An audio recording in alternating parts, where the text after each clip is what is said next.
Hello and welcome to another episode of Ain't It Scary with Sean and Carrie, brought to you by Killer Podcasts and Evergreen Podcasts Network.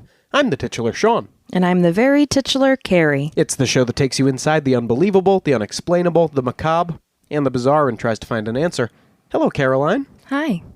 We're bringing it closer to home for this episode. Oh, dear. Closer to our home right here in Fairfield County, Connecticut.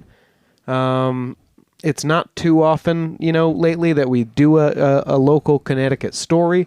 And I've been wanting to talk about this one for a little while, but there's no book about it or anything. So Really? yeah.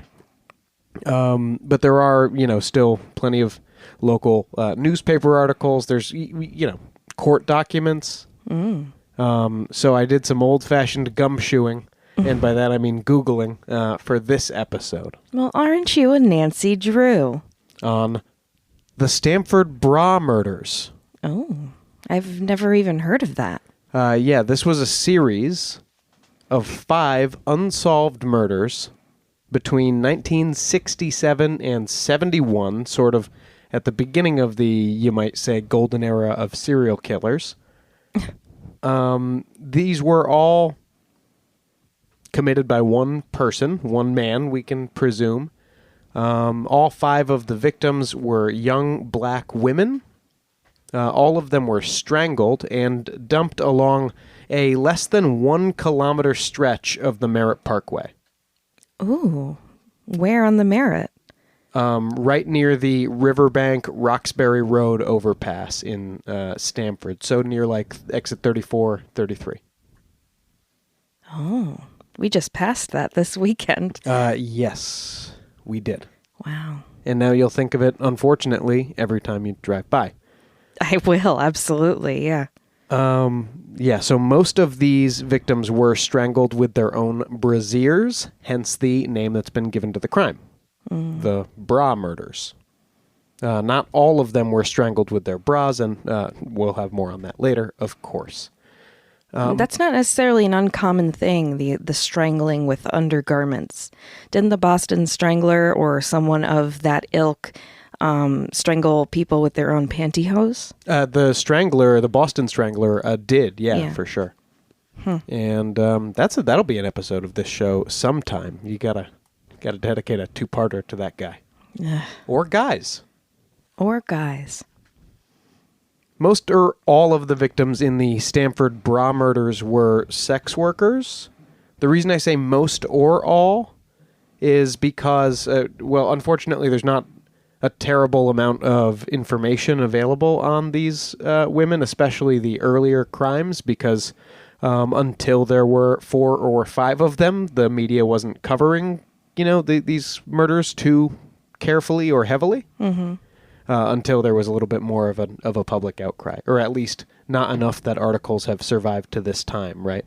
So I don't, unfortunately, have a lot of information about these women's personal lives, but contemporary newspapers and even the court filings from the 80s version of this case, the 2.0, explicitly say that all of the victims were prostitutes, but at least that's 80s. That's what they call them. At least one article I found about the last victim's death says, quote, 3 of the 4 previous victims were known to be prostitutes. So I'm not sure that we know all of these women were sex workers. I just don't want to paint with too broad of a brush. Not that I'm passing judgment on them if they were. Right. Anyhow, these crimes are notable. The reason I'd heard of them before is because they caused quite an outcry at the time, as 5 unsolved connected murders will do.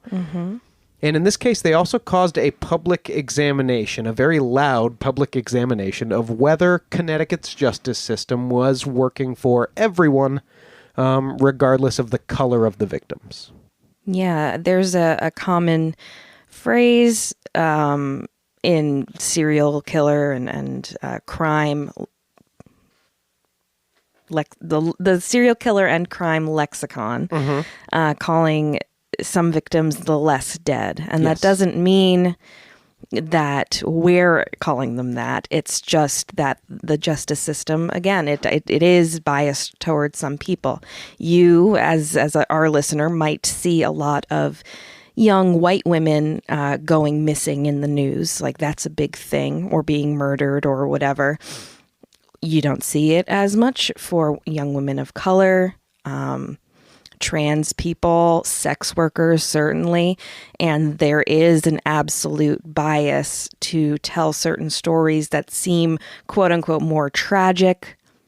But every life is equally valuable. So unfortunately, it does impact how the justice system works, especially if you're talking about sex workers of color. Those are women who people would say, oh, well, they knew what they were getting into. They know that they're in a dangerous business and they still chose to do it anyway. You're not even, and they're, these people are not thinking about what would make someone be a sex worker if it is not just a personal choice, but something out of necessity. And it is sad how these cases, more often than not, do not get covered until it is a whole string of people, and then it's almost too late. Yeah, and so often, obviously, serial killers target sex workers or homeless people. Well, especially the former when it's a sexual kind of crime, because they're easy to get. That's the kind of thing that we're looking at when you've got a string of murders of sex workers, and unfortunately, all too often, a justice system that isn't, working too hard until the bodies have really started to stack up. In this case, not the first body, but the first victim in the Bra murders was Rose Ellen Pazda, age 29, who was also known as Sissy Rush. That was her, nickname or street name or what people called her. I think it would be a street name. A lot of female, any sex worker, I assume, goes by another name rather than their legal given one. Mm-hmm. She was sort of known on both sides of the state lines here in New York as a sex worker, I think. But she was reported missing from Stamford on August 4th of 1967. Rose's body, or Sissy's body, wouldn't be found for almost another year and a half. But it's likely she didn't live too much past August the 4th. Mm-hmm. On May 2nd of the following year... where was her body found particularly? Oh, it wasn't found yet, so I'm not going to tell. Oh, okay. Gotcha. On May 2nd of 1968, Donna Roberts was reported missing. She was a 22-year-old woman from Stamford, and she was found the next day, dead and strangled with her bra and dumped a few dozen yards off the road. Again, sort of between exit 33 and 34 off the Merritt Parkway. Now, was this in a wooded area or just on the grass? No, just in the... it's all sort of wooded down that stretch of the highway. Right, but you could go into the woods or not. No, I don't think any of these women was too far off the road. And were they just bodies, or were they, wrapped in something? In this case, Donna Roberts, I think, was just found dumped there and strangled with her bra. Jeez. A few months later, on September 8th, Gloria Kahn, or Kahn, C-O-N-N or C-K-A-H-N, I've seen it both ways. She was the only victim not from Connecticut. She was actually from Mount Vernon, New York, and she was found dead on September 8th, only 60 feet away from the site of Donna Roberts' body. Kahn had also been strangled with her bra. This seems to me that whoever is dumping these bodies is either hopping on at the exit before and doing it immediately, or hopping right off. Well, I think I know that Sissy Rush was from Stamford, and I think that Donna Roberts was from Stamford. No, I mean the murderer. Right. When they're disposing of the bodies, they're hopping on the Merritt to do so from the previous exit, or they're hopping right off after. So that's like where they seem to be coming from every time. And also there were tire marks at the site, I guess sites, but they were right next to each other. So basically the site, there were tire marks that police found that suggested someone had backed their car in, which, so investigators speculated the body was probably in the person's trunk. Mm-hmm. And you back off the highway, unload the, body, and then pull out. Had to have been very dark, and the Merritt is dark and not too busy at certain times of night. It is unlit even now. To give people an idea who don't live around here, the Merritt Parkway is a highway, but it's a 2-lane highway without streetlights. It's meant to be more scenic. Yes, than your classic interstates. It is. It's in most sections, it is closely kind of banked by trees on both sides of the road. In some other sections, kind of picturesque rock faces. Mm-hmm. It's a very pretty drive in like the spring and especially the fall when all the trees are all different colors. And it's a horrible drive anytime you're coming up from the New York area at the end of a weekend. Yeah, the traffic sucks for sure. But at least it looks nice while you're stuck in a log jam. Yeah, that's right. Except if there's a corpse on the side of the road, of course. Yeah, that's right. And we'll get some Stamford residents complaining about their view a little later in this case. Of course, classic Connecticut. In April of 1969, so this killer did go quiet for a while, but in April of 1969, Stamford police got a call from a man identifying himself as Preacher James Miller. Mm-hmm. And this preacher said that he could tell them where to find Rose Ellen Pazda's body. Sissy Rush, that is, the first woman who had gone missing. Okay. The preacher directed police to a spot that was, in fact, only about 750 yards up the Merritt Parkway from where Donna Roberts and Gloria Kahn were found. Mm-hmm. And said on the phone that he got the information from an anonymous call that had been placed to him. So this preacher was a real guy. It wasn't just the killer doing a Zodiac killer kind of taunting thing. Impossible to be sure because police never spoke to this person in person. It's just the one phone call. But was there a real Preacher James Miller? Hold on, I'm getting to it. Okay. The preacher said on the phone that he had gotten the information from a call he had received anonymously where a black man's voice said that he wanted Sissy Rush to have a proper burial and then gave, the location.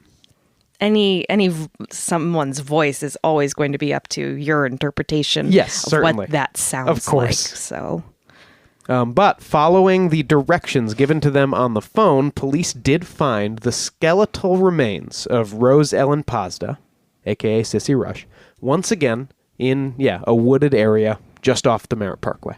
Mm-hmm. And about then, police decided, well, maybe we should try to talk to this Preacher James person in person. Right? Yeah. I mean, yeah. But they hadn't gotten a number or like an address, I guess, from this person. So they then compiled a list of every clergyman named Miller in the state. Mm-hmm. Had to have been a James in the mix. And I believe the James Miller had said he was preaching in Stamford. They couldn't find a James Miller from Stamford, and they never were able to turn this guy up. This name drops out of the narrative entirely here. He's never mentioned again. Great detective work, guys. Really diligent. Well, what police did find, maybe they got distracted, they found a self-ordained minister living in Norwalk whose name was Benjamin Miller. Norwalk, for listeners, is just over the line from Stamford. Benjamin Miller was 42 years old in 1969. He's described as stocky and bald, and he was living in Norwalk and was at the time a clerk at the Darien post office, another town just over the line. What does self-ordained mean? It means he wasn't recognized by any church that I can find, but he insisted that he was an ordained minister and spent, I guess, most of his time preaching. when he wasn't at his job at the post office. Where? On the corner? He would get like guest spots at local churches. And when no churches would have him, he would just take up a spot on a street corner and be like that crazy, the crazy guy you see. I had a feeling. Wearing a sign in the whole shot. Billy Graham was his like hero. Oh boy. And Ben Miller repeatedly got in trouble at work at the post office for trying to distribute religious pamphlets that he had written through the mail. Probably looked like the back of a Dr. Bronner's bottle. Yes. Oh, very much. Yeah. It's big Dr. Bronner's energy. The all-in-one.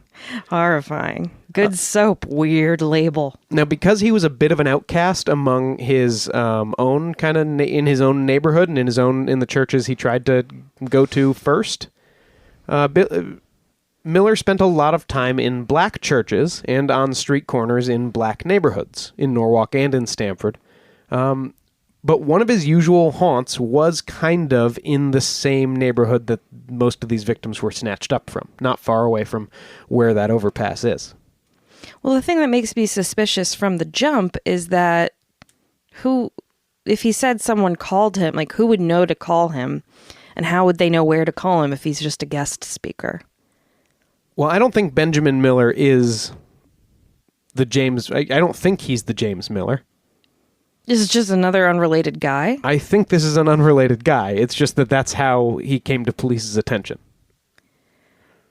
So they didn't think that this was the caller. They didn't think this was the caller. But it's like, well, this guy's weird too. They caught his eye because he was a weirdo and because he had clearly spent time in the victims' neighborhoods and in their churches. And so police did seek an interview with Benjamin Miller. Oh, I thought that they had figured that this guy might be the one. Nope. Okay. Nope, they did not believe that. They saw. Yeah, I mean, if you round up everyone with the last name Smith in the state, you're going to find a couple weirdos. So they saw an interview with him, but they couldn't make the scheduling work, and they never followed up with Miller. Diligent, great, good. For the time being. And hey, the murders had quieted down at this point anyway, right? Yeah, who wants to solve the 3 murders anyway? Well, on July 10th of 1971, Gail Thompson, just 19 years old. I actually saw one account that said she was 17, but I believe Gail Thompson was 19 years old. She was found strangled near Riverbank Road in an abandoned house, I guess, which is a bit of a departure from the other murders. Thompson had been strangled with a handkerchief, which will become important later on. Was it hers? I don't know if it was hers. That's a good question. It wasn't in any of the papers that I read. I mean, it's possible she wasn't wearing a bra. Yes, you're right. Because, late 60s, early 70s, a lot of lib. people are it's like right now, a lot of people going free. So she's burning that bra, maybe, and he's just grabbing the whatever Rosie the Riveter style handkerchief off her head. Well, maybe she had one. Does Rosie the Riveter wear a handkerchief on her head? She has as like a bandana. Yeah, okay. Now, the other murders had all had periods of like a couple of months. If these were all committed by the same person, which I think they were, you do see with serial murderers a lot of times a quickening up of the pace between the crimes. And it was less than a month and a half after Gail Thompson's murder that the last victim, Alma T. Henry, was found also on the side of the road in that same stretch of the Merritt Parkway that the 3 previous women had. Alma Henry... And they didn't think of maybe putting one guy out there watching? Just watching that road for 2 years? Well, just in between the murders. But it was like, it was like a 2-year span. Not between every murder. It was only a couple months between every murder. Right. So, So you're saying they should have gone like, well, he's going to come back and dump. I mean, I don't know. It's a thought. But if the squad car's sitting there, maybe he doesn't pull in. No, you put an undercover guy on the overpass. And snap some photos? I don't know. Anything. Something. Well, they didn't do that. They had some... And that's why it's unsolved. They had some moves, but that was not one of their move. No, Alma T. Henry was not found by police. She was found by two guys who were on their way to a Jets-Giants exhibition game in New Haven. Oh, By the way, they were just looking forward to a fun day. In New Haven, I don't know where you would play that game, but I want it to happen again. That's fun. Yeah. Anyway, two guys, they were driving to New Haven. I don't know if they said they had to switch drivers. I don't know if they were really planning to pee on the side of the road or what was going on. Yeah, they probably hopped off to take a leak. But they hopped off to do whatever it was they hopped off to do, and they found a trash can lying on its side. And inside was stuffed Alma T. Henry, 34 years old, who had been strangled with her bra and then left inside the trash can about 70 feet off the road. Alma's mouth and eyes were covered with tape. Her hands were bound behind her back. And again, she was really just a few yards from where Pazda, Roberts, and Kahn had all been found. Okay, another question. Yes. This is the northbound side of the Merritt that she's found on? Going towards Connecticut from New York. Yes. And they're all found on this side. Yes, they are. That's very interesting. Why? Because to me, it makes it more likely that this person could also be from New York. Yeah, but why wouldn't they be headed home when they're getting on the highway to dump the body? That's true. Well, then, yeah. Okay. Interesting. I think it's likely this person did spend time in New York because two of the victims also spent time kind of around the state lines and back and forth. Mm-hmm. So I don't know the area well enough to know how many exits there are in the middle there and what exits lead where. Don't ask me. Yeah. But it's interesting that it's all on one side. It has to mean something for their travel habits. Yeah. Now, unlike the four previous victims who were all single women, some of the newspapers said like all unmarried women. Ugh. With kind of a tone. The four previous victims had been single women. Henry lived with her husband and four kids in Southfield Village, which is a Stamford housing project. I bring that up because a lot of the papers brought it up because it was interesting because they were just like, well, she can't be a prostitute. She has children. So why would she have been murdered? Mm-hmm. Neighbors in the area didn't seem afraid for their lives, but more annoyed by the body dumps. One neighbor interviewed by the New York Times in 1971 said, "I just hope the next body doesn't turn up on my stone fence or in the pool. It would scare the living daylights out of my children." I hate this. I hate these people. No one's dumping a body in your pool, Brenda. Okay, it's clearly on the Merritt. Brenda pays good money for the care on that pool. Brenda sucks, first of all. Brenda's not doing anything to solve this murder. And how callous and heartless do you have to be? That's why the quote caught me, so I snipped it down because I knew it would piss you off. We hate Brenda. I'm not a fan of Brenda. That's not her name, by the way. The person who said that was quoted in the paper. I'm not sharing their name. Okay. That was in the Times, yeah.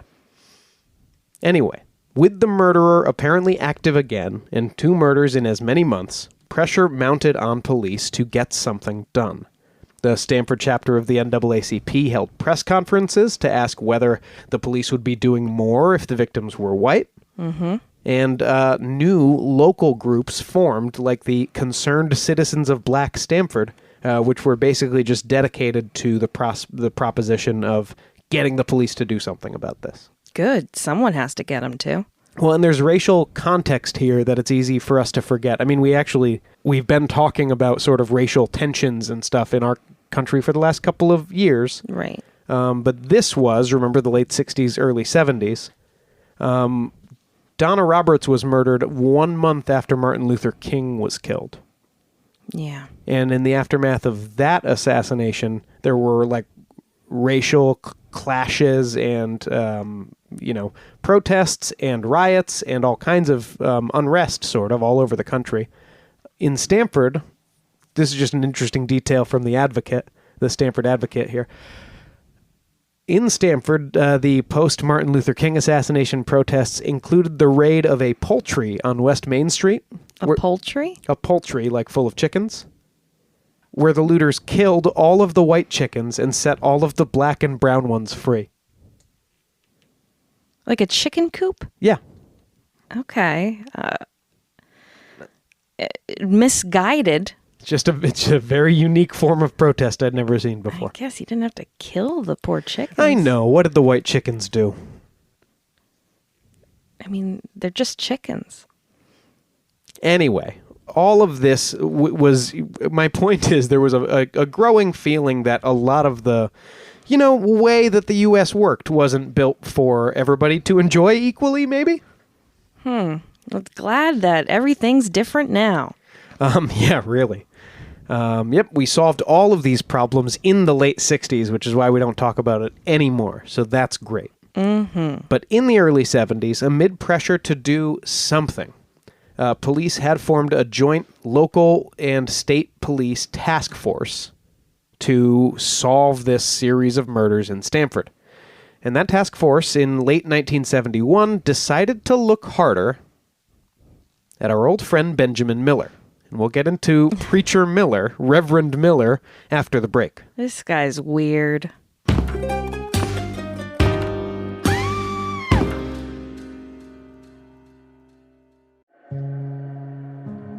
Hi, listeners.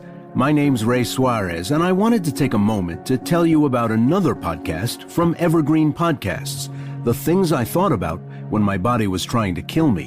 In this podcast, I share with you a personal story over the several months where I had to think hard about the end. Join me, Ray Suarez, as I journey through this battle with cancer on my new podcast. Listen to The Things I Thought About When My Body Was Trying to Kill Me by following us on your favorite podcast app today.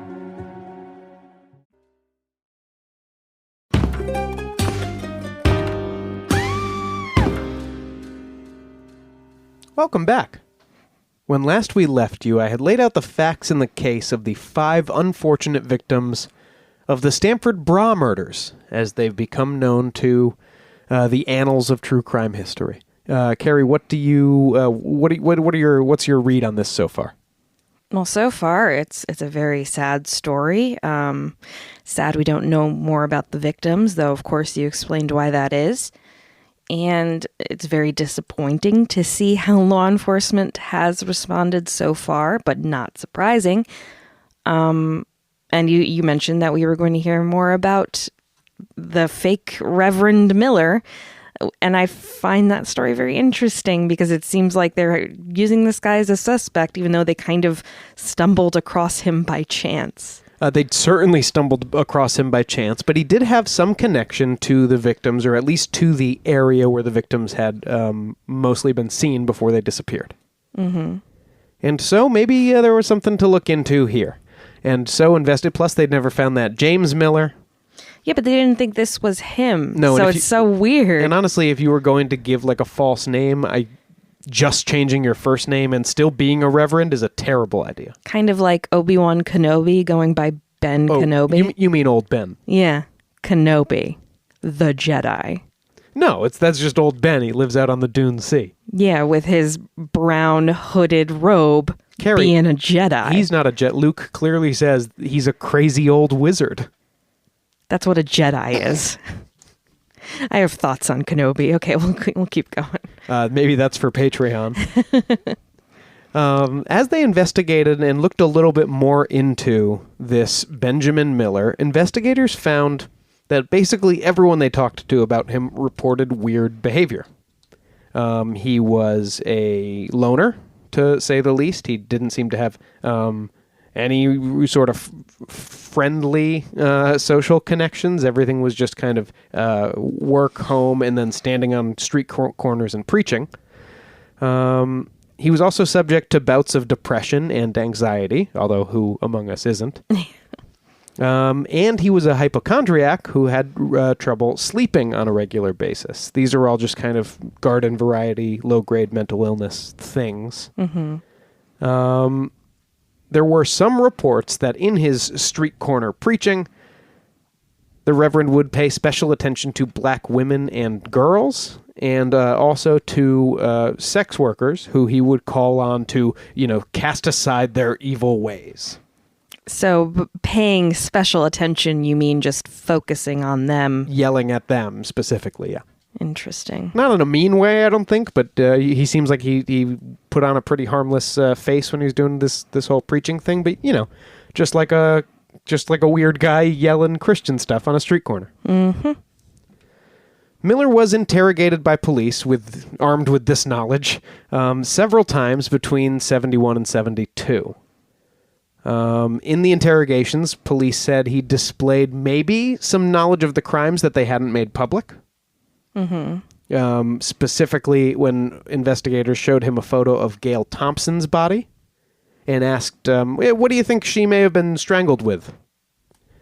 The Reverend guessed, correctly, a handkerchief, which was interesting. The newspaper reports and what had been kind of publicly stated was that all of these victims had been strangled with their bras. Mm-hmm. In these interrogations, Miller didn't say that he killed anyone. He certainly didn't say he killed Gail Thompson, but eventually he told investigators that he had once had sex with Gail Thompson in his car. Mm-hmm. I'll hasten to add that no one had had sex with Gail Thompson just before she was killed. And does that go for all of them? There is no proof of sexual contact? I don't know that for a fact, but there was no specific mention of... the only time they go into whether someone had sex with these women is to say that it didn't appear anyone had sex with Gail Thompson, which I guess they're just saying... In relation to this guy. In relation to Miller, he didn't, he did say that he had once had sex with her in his car, which is an interesting and off-topic admission. And a surprising one for someone who considers themselves so holy and so above sex workers. Well, so often, it's like he's a hypocrite. So often, Carrie, we find that. It's an interesting thing. Passing judgment on those that you are taking advantage of for your own sins. Miller was given a polygraph late in 1971 that proved inconclusive due to what investigators called his disorganized mind. I will hasten to point out once again that polygraphs are not admissible in court and they are bunk science. And who doesn't have a disorganized mind? But it's notable that he was too crazy to take the polygraph.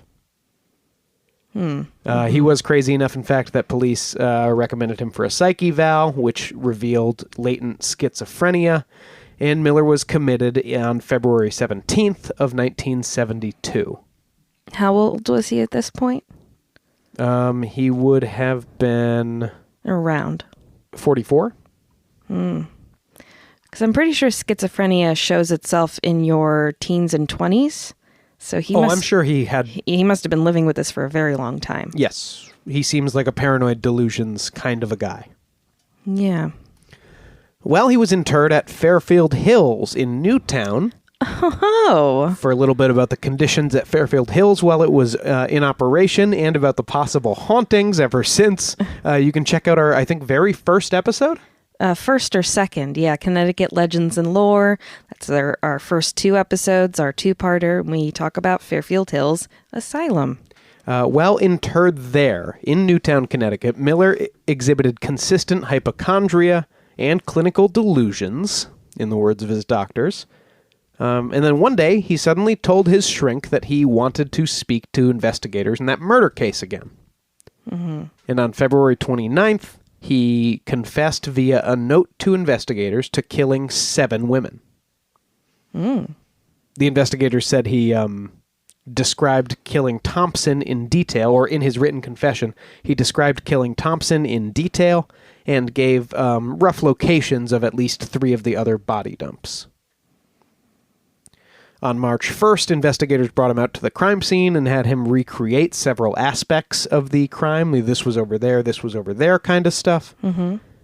And finally, on March 18th, Benjamin Miller was released from Fairfield Hills Hospital and was immediately arrested in front of the hospital. Now, you have a look on your face, Carrie. What are you thinking? I see wheels turning. Was there ever any sense, did anyone ever say, oh, the voice of James Miller on the phone sounded like this guy? No, I've never heard that suggested. Because it just seems like he has a particular fixation with Thompson was her name? Sissy? Which one? I'm Gail. sorry. Which one was Thompson? Gail Thompson. Was she the one that was strangled with her handkerchief? Yes, she was. Okay. And left in the abandoned house. Interesting. Yeah, he definitely seems to have a particular fixation with Thompson, and I find it very interesting that there are two aspects of her body disposal that are different. Yes. Which is the handkerchief and where she was in a covered space rather than just thrown at the side of the road. I think you're raising a great point that I think we should talk about. And this is later. the only one we know that he's admitted to having sex with as well. Yes. It's very interesting. It is. You raise a great point that it is the only one that really differs from these other victims. In the meantime, it was time for Benjamin Miller to go to trial, and it may surprise you to learn this trial was something of a circus. No, it doesn't surprise me. After his arraignment, Miller had almost immediately recanted his confession, of course. Mm-hmm. And his father was called as a witness at his trial to say that Ben had called him right after he confessed, telling him he was insane and that the confession had been coerced out of him by police. Mm-hmm. Benjamin said police threatened to beat him, expose his infidelity, and make sure he lost his job. He was married? Oh, married with a 12-year-old daughter, yeah. Oh, when you said he had like no friends, I thought he was just completely solitary. No, he actually was, he was married with a 12-year-old. Oh, God. Which is very interesting, and I don't know how that worked. Yikes. He's, from this point on, not going to have his life under his own control, so... but I don't think he was probably providing a lot to the stability of the household to begin with. I don't know. I don't know Benjamin Miller. I don't want to speak ill of the dead. Oh. Well, it's a long time ago. Yeah. Ben said that the police threatened to beat him. So they threatened to beat him, expose his infidelity. But the idea of confessing to a murder so the police don't tell your wife you admitted to having sex with a prostitute is interesting. It's a disorganized mind. It is. And they told him he was going to lose his job and custody of his child if he didn't sign this confession. Okay. Eventually, as this trial dragged on, Miller's attorneys filed a motion to have him evaluated for mental fitness due to his obvious personality disorders and his active hallucinations. And in February 1973, the prosecutors agreed to drop 2 of the murder charges, and Miller was found not guilty of the other 3 by way of insanity. That's actually not very common, too. No, it's almost never a successful defense. This guy was clearly crazy, but he also probably didn't kill 3 women, but we can talk about it. He was sentenced to 25 years in a psychiatric facility, and honestly, Benjamin Miller probably needed to be in someone's care, whether he killed any of these women or not. Mm-hmm. It doesn't sound like he was doing himself any favors at any point. Mm-hmm. Although he somehow managed to be married and procreate, which is... And had a job. I mean, a job that people thought he was weird at, but still had a job. Yeah. After the trial, Miller's family hired better attorneys to come back and look at the whole case, and they found that prosecutors had failed to disclose another possible suspect to Miller's defense. Oh, that's not good. It's not good at all, and it was... we'll talk about this other suspect. It was compelling enough that the appeals court granted Miller a new trial in 1988. Well, I think you should have just gotten that on the basis of non-disclosure. And the new trial... as we know from My Cousin Vinny, it's legally required. Marissa Tomei could have done him a lot of favors. I think you wish that she'd do you a lot of favors. Hey. Hey. This time around, the jury decided that the coercive interrogation tactics that had been used to get the confession made it invalid, and there was enough doubt around the case to throw the whole verdict out, partly because of the potency of all this new shit that had come to light, man. And Miller was officially acquitted. and released from the psychiatric facility he was in. He ultimately was transferred to a homeless shelter for the mentally ill because he was ruled not to be able to, kind of have control of his own life. And so he passed in 2010 at age 80. But that was old Benjamin Miller. So who's this other guy? His name was Robert Lupinacci. Oh. And why did he come to the attention of police? Well, let's see. First things first. A former Stamford cop named Paul Romanos told the Stamford Advocate newspaper that he knew Robert Lupinacci from the German-American Club. Now, by the way, the German-American Club in Stamford is in Grey Rocks Place. That's the name of the neighborhood it's in. Mm-hmm. And that is the same area where Alma Henry disappeared. So, just an interesting connection to show you where we are in space here. And how far is that from the particular exits? A couple of miles. Bodies were buried at. So, would it be the nearest exit? That's a good question. I think there probably is a closer one. Mm-hmm. Okay. So Romanos said that one day Lupinacci had been grilling him at the club about the timing and location of police stakeouts near the Parkway. Oh, so they did stake it out. Yes, but not constantly. Right. So he was grilling him about... They didn't see anyone, so clearly not very constantly. So Lupinacci was grilling him about the locations and timing of these stakeouts, and also seemed to reveal details about the murders that weren't public. Any particular ones? Yeah, it was something along the lines of, not all those women were strangled with bras. Why would you say that? From what I hear, not all those... It's almost like he's trying to show that he's like, hey, I'm in on the investigation too. You can tell me about where the stakeouts are. A real Ed Kemper type. That's pretty much exactly what Ed Kemper would do. Like a police nerd. Yeah. So Romanos found this suspicious, so he referred it... Yeah. Yeah. So he referred it to this guy, George Mayer, who was in charge of the case, a detective. Mayer actually would later be the chief of Stamford Police. He's retired now. He's dead now, actually. But retired forever. Sorry. Well, let's not. Come on. A little respect. I'm sorry. At the time, Mayer said, we've already got a suspect. This whole Benjamin Miller thing's looking pretty airtight. Leave us alone. And so nothing was done about Lupinacci at this time. He was then arrested in July 1972. So while they were really putting the final screws on the Benjamin Miller case, after a state trooper caught Lupinacci trying to strangle a black sex worker in her car near Route 15. What was he strangling her with? It doesn't say anywhere, so I have to assume it was manual or not with her own bra, or that would definitely be in the records. However, there were a few other suspicious details, at least such that certainly this should have been reported to Miller's defense. Yeah. You're entitled. Lupinacci's trunk was found to have hairs in it, and lab tests showed that they had come from a black woman's arms or legs. Huh, okay. Lupinacci was... Listen, in one of the court documents, it said Lupinacci was known to sell pornographic decks of cards, and one of these decks was also in his trunk with a Queen of Hearts missing. What is he, the Joker? Well, weirdly enough, a similar Queen of Hearts. I don't know if it was from... it only ever says a similar Queen of Hearts, so I assume that has to mean a pornographic one. Was found near Gail Thompson's body. What? Yes. And these are cards that Lupinacci sold, but also, like, in his trunk was a missing one with a missing Queen of Hearts. They couldn't verify that it was from the same deck? I just haven't seen an article that says that explicitly. Right. They always say a similar card was found.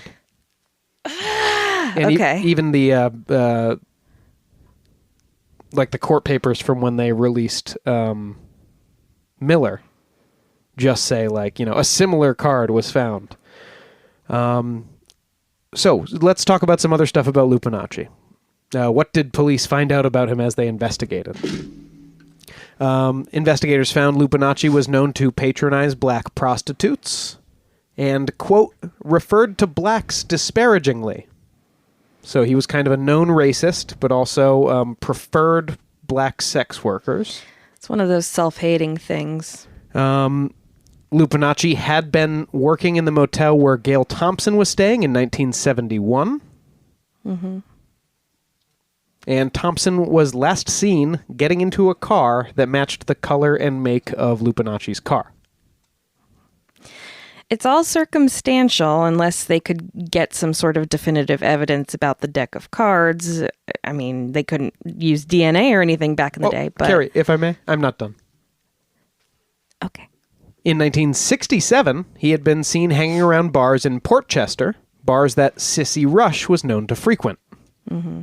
And in 1968, Hotel Hazelton employees said they had seen Lupinacci in their bar, and that was a place that Con was staying at the time.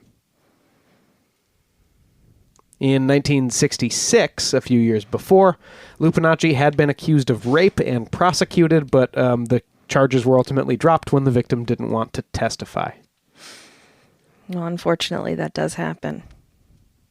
Now, Lupinacci was never charged with the bra murders, but he did go to prison for that assault. I'm not sure for how long. But after prison, he worked as an electrician. In Stamford, he fostered shelties with his wife and enjoyed visiting nursing homes with his therapy dog, Rocket. And he died in 2013 at age 79. All that information I just gave you was from his obit, which doesn't mention the bra murders at all. Well,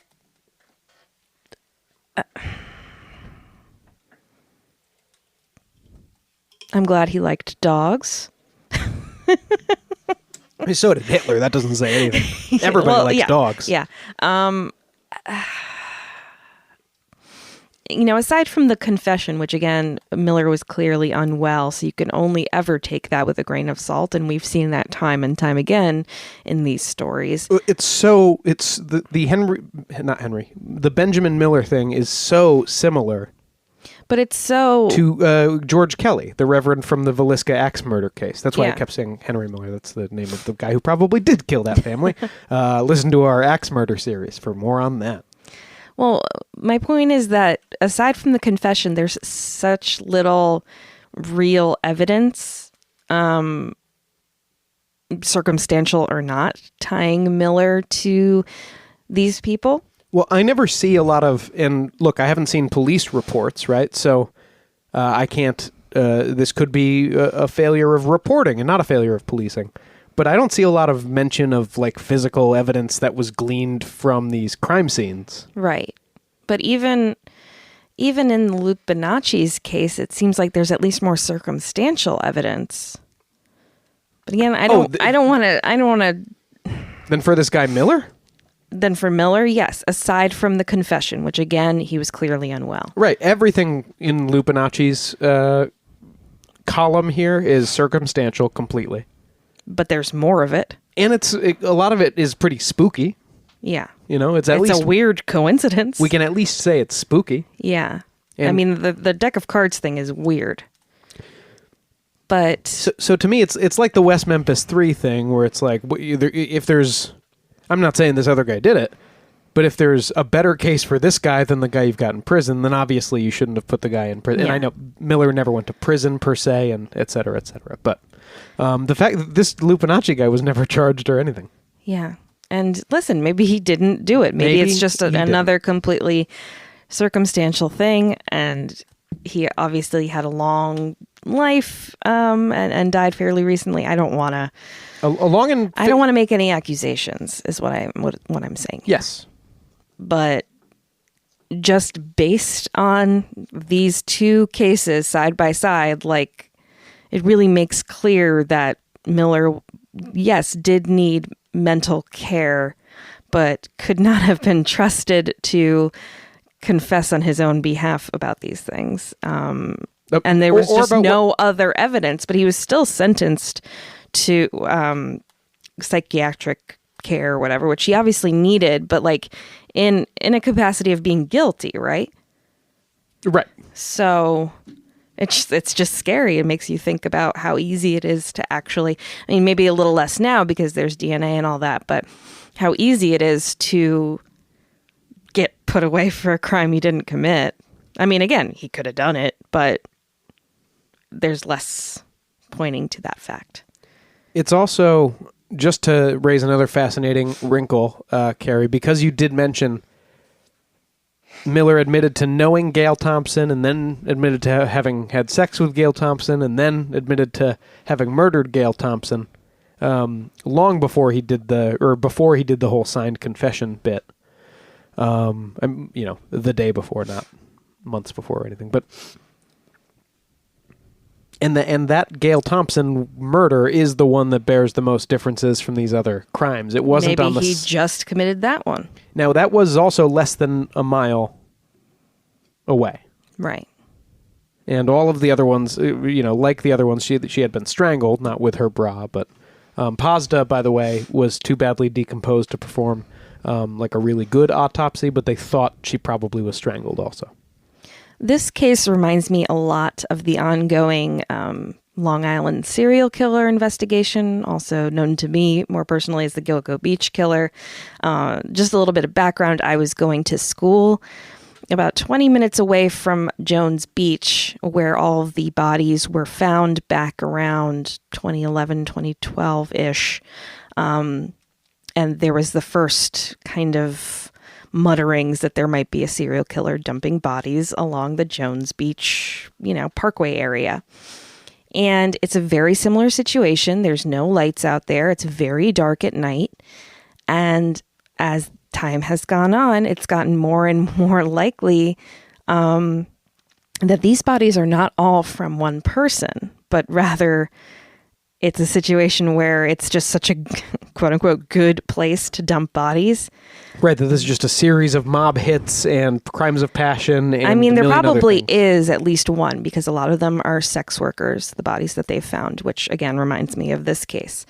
But yeah, there are other cases of bodies being found that don't quite fit into the profile. And it could be a case of, there can be two crazy people at the same time in the same place. It happens. Yeah, we talked about that with the man from the train thing as well, the axe murder thing. Yeah, but we'll definitely talk about the Long Island serial killer down the line. That's going to be a multi-parter. It's very personal to me because of everything that was going on. Of course. With everything being found while I was literally driving by, seeing the caution tape up. But yeah, it really reminds me of this. And yeah, it could be two crazy people in the same place. Who knows? But I thought the Stamford bra murders were a pretty good case study for how easily justice can be miscarried. In multiple ways, yeah. There was, there's pressure on police to prosecute somebody. Mm-hmm, but then they're not exactly doing the most diligent work. I think we can agree. But either way, once someone's been arrested and the murders stop happening, the problem for the police kind of goes away, and it's, their problem has been solved once the murders stop. By the way, the murders did stop.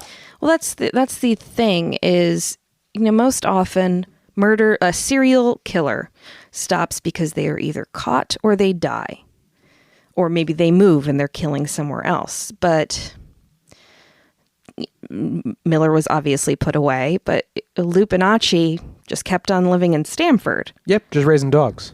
And usually serial killers don't just stop. I mean, they can. About that too, yeah. The Golden State Killer, who was just caught, he was able to, apparently, unless there's other information that hasn't come to light, he was able to just stop when police got too close to catching him.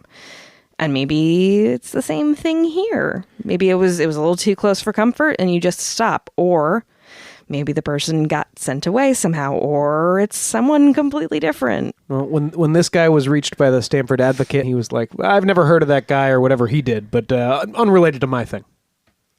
Who? Lupinacci. Unrelated to my thing? I've never heard of this Benjamin Miller. I don't know about this thing with the sex workers. I don't know anything about that. Yeah, I had some trouble back then, but it was unrelated to whatever you're talking about. That was kind of his attitude. Well, that's weird. That he would pretend not to be aware of the thing that people were accusing. He's definitely aware. He has to have been, yeah. Huh. Again, he lived a long life after that. Maybe he didn't want it to be associated with him at all, but I would not want it to be associated with me, so I get that. Yeah, weird case. But yeah, so police are likely to seize on the person who kind of fits the facts of the case. Is weird. Yes. I don't know how much the racial component plays in here. I think if these were, I'm not saying this is a good thing, but if these were white sex workers, I think it probably would have been ignored a similar length of time. You don't think so? I don't think so. Okay. Not a similar length of time. And then we see in the Villisca case, which was like a white family being murdered, we do see that very similar miscarriages of justice can happen where the police just need to find someone to pin this thing on. But that was much earlier. By 67, 71, they should have known better.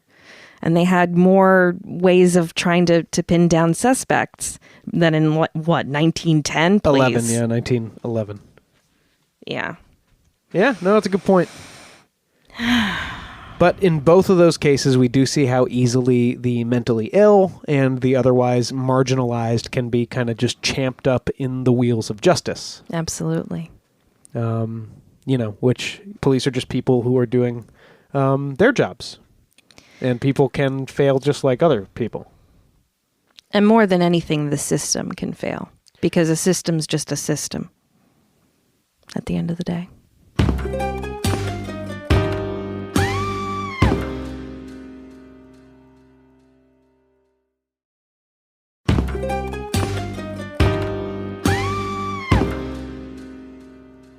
It's Crying Saucers.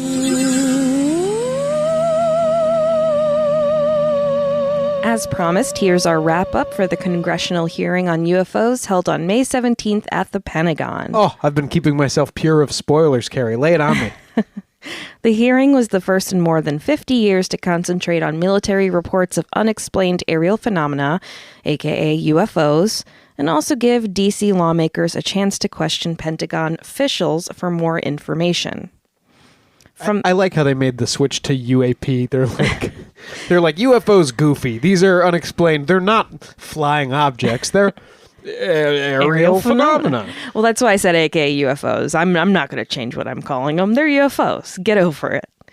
From the New York Times, quote, "The Pentagon officials testified under oath that the government had not collected materials from any alien landing on Earth, pushing back on at least one favored conspiracy theory. The highlight of the hearing was a split-second image shot last year through the window of an FA-18 fighter jet of a spherical object in the distance. The pilot also reported observing an object. It remains unexplained and is an example of how difficult it is to determine what a short video clip may show." Is this the one I keep trying to tell myself is a bird? I'm not sure. I will say this video footage had previously been classified, so I don't know if it's completely new or not. The first part of the session was open while the second was closed for a specific reason, according to Deputy Director of Naval Intelligence Scott W. Bray, quote, "We do not want potential adversaries to know exactly what we're able to see or understand, or how we come to the conclusion. Therefore, disclosures must be carefully considered on a case-by-case basis." Much of the session focused on the way these images are captured on photo and video, and the difficulties of identifying them through the footage. Of course, it's true that there's just mundane security reasons you can't share everything. But come on. You can say that all you want, but when half the hearing is closed, we're all going to just go like, but because aliens though, right? Well, the Pentagon will be creating a new task force to investigate reports. And if this is going to be a real-life X-Files, I beg of you, Pentagon, please consider this entire podcast as my resume and cover letter. I want the job. Make her your Mulder. Yeah. Please. Representative Andre Carson of Indiana, chairman of the House Intelligence Subcommittee, stated at the open session, quote, "You need to show us, Congress and the American public, whose imagination you have captured. You are willing to follow the facts where they lead. We fear that sometimes DOD is focused more on emphasizing what it can explain, not investigating what it can't. I am looking for you to assure us today that all conclusions are on the table." So that seems to mean aliens. So more information to come, I'm sure, and we'll share it when it does. Aliens are on the table sometimes. You've seen them operating on the little Roswell one, right? The little Roswell one. Aw.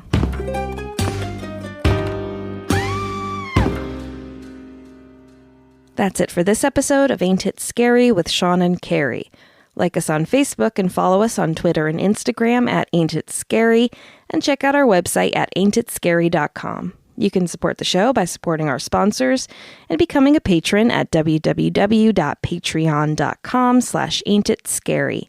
And please subscribe to the show and throw us a 5-star review on Apple Podcasts and also now on Spotify. We'll be forever grateful. We will be forever grateful. And special thanks to our beloved top-tier patrons already joining us over there. Nate Curtis, Sean O'Donnell, Jared Chamberlain, Maria Ferrante, Robin McCabe, Comfy Mike, Alex Nakutis, Ryan Regan, and Christy Atchison. Thank you, guys. We love you very much. I don't want that to get lost in me just repeating your names every week. I hope I say it with the feeling that you deserve. You know what? Next week I'm going to give them all a little kiss after each name. Ew, don't do that. You know, just a quick little smooch. See you next Thursday. Show created by Sean and Carrie McCabe. Music by Kyle Ryan. You can find Kyle at his YouTube channel, Music is a Verb. Ain't It Scary has been brought to you by Killer Podcasts and is a production of Longboy Media. Hi, listeners. My name's Ray Suarez, and I wanted to take a moment to tell you about another podcast from Evergreen Podcasts, The Things I Thought About When My Body Was Trying to Kill Me. In this podcast, I share with you a personal story over the several months where I had to think hard about the end. Join me, Ray Suarez, as I journey through this battle with cancer on my new podcast. Listen to The Things I Thought About When My Body Was Trying to Kill Me by following us on your favorite podcast app today.